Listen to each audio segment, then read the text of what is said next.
Ma l'abbiamo presentata in ritardo perché noi ci chiamiamo Partito Democratico, quindi il meccanismo anche di democrazia implica un tempo di condivisione, quindi è stata elaborata da principio una proposta in sede tecnica, successivamente c'è stato un vaglio da parte del gruppo regionale, in seconda battuta abbiamo voluto coinvolgere i sindaci delle città capoluogo, i maggiorenti, le persone che hanno una responsabilità nel partito e che hanno anche una memoria storica sul percorso ormai quindicinale che vede la Regione Veneto aggrovigliata sul tema dello statuto, e quindi abbiamo preferito insomma, di non fare le gare da questo punto di vista, ma di darci il tempo che serviva per presentare una proposta che fosse tutto sommato definitiva, insomma.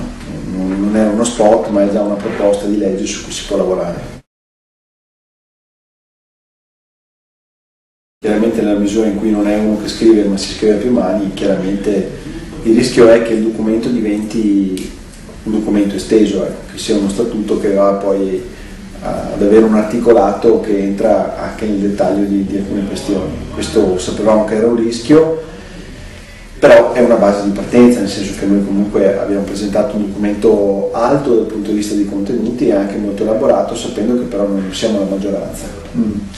Noi siamo l'opposizione e quindi abbiamo la possibilità di avere una riserva, tra virgolette, di munizioni su un articolato molto importante, tentando che una parte di questo articolato poi diventi parte integrante della proposta unitaria che necessariamente dovrà fare il Consiglio.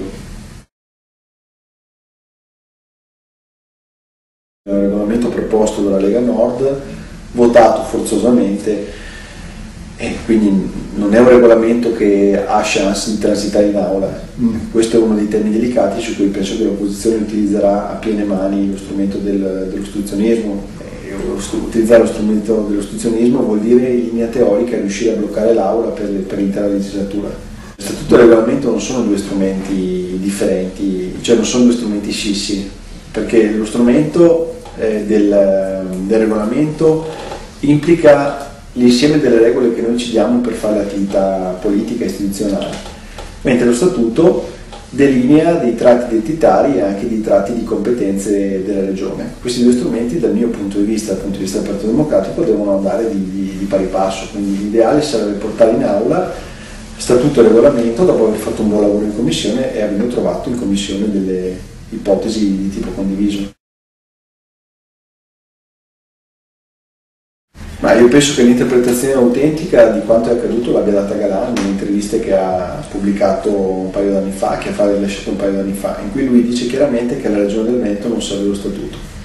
Cioè quando Galan dice io sono riuscito a fare il nuovo ospedale di Mestre, il passante, sono riuscito a mettere in piedi Veneto Sviluppo, la Regione comunque è una delle più virtuose d'Italia dal punto di vista della capacità anche di disporre di economia e di fare interventi.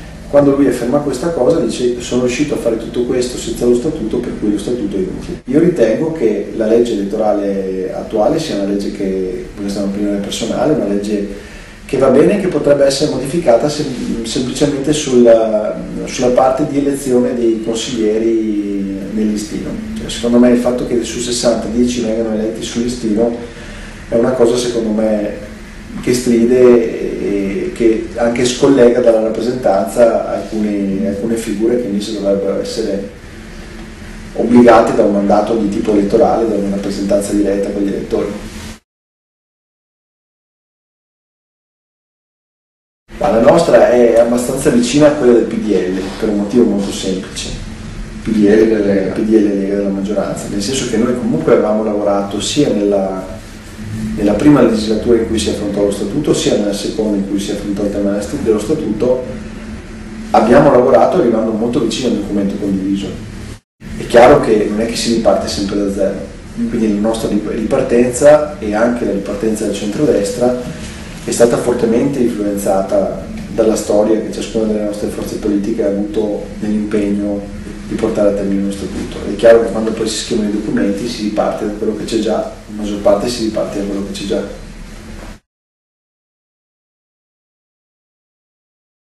La situazione attuale è incagliata in modo anche brutto, nel senso che non si intravede una via di uscita. La politica si compie per il 50% con atti formali all'interno delle dinamiche istituzionali, si svolge per il 50% nella capacità di costruire dei percorsi condivisi. Qui siamo di fronte allo Statuto del Veneto ed è impensabile che la conclusione di questo percorso non avvenga attraverso un accordo, un'intesa, una capacità di trovare anche una comunione di intenti. Questo è l'ingrediente che manca oggi nel percorso e che mi fa dire che siamo molto distanti. Credo che quando non si fa un accordo ci siano spesso delle responsabilità condivise, ci sia anche forse una mancata volontà di incontrarsi.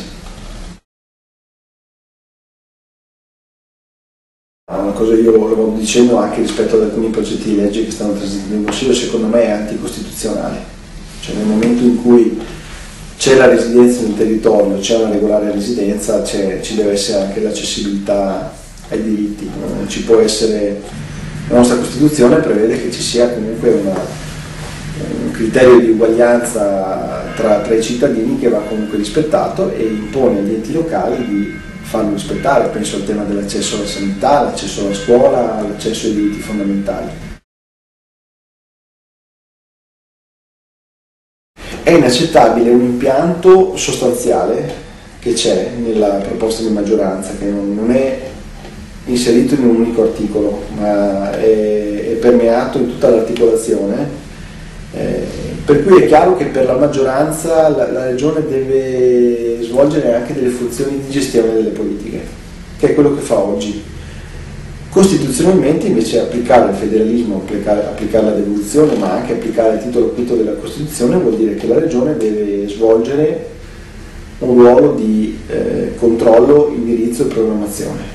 Credo che io provocatoriamente, se avessi dovuto scrivere lo statuto, lo avrei fatto di 2 articoli. Cioè, avrei scritto: la regione è composta dal suo territorio e dalla sua popolazione, e il secondo articolo: la regione si occupa di programmazione, di controllo, di indirizzo. Punto. Non avrei messo nessun altro articolo, l'avrei fatto di 2 articoli se l'avessi fatto io personalmente. In nessuna parte della Costituzione italiana si esprime il concetto che la regione deve gestire le politiche. Ecco, mentre l'idea che ha il centrodestra e dell'impostazione della regione che ha dato Galan nei 15 anni di mandato è che la regione gestisce le politiche.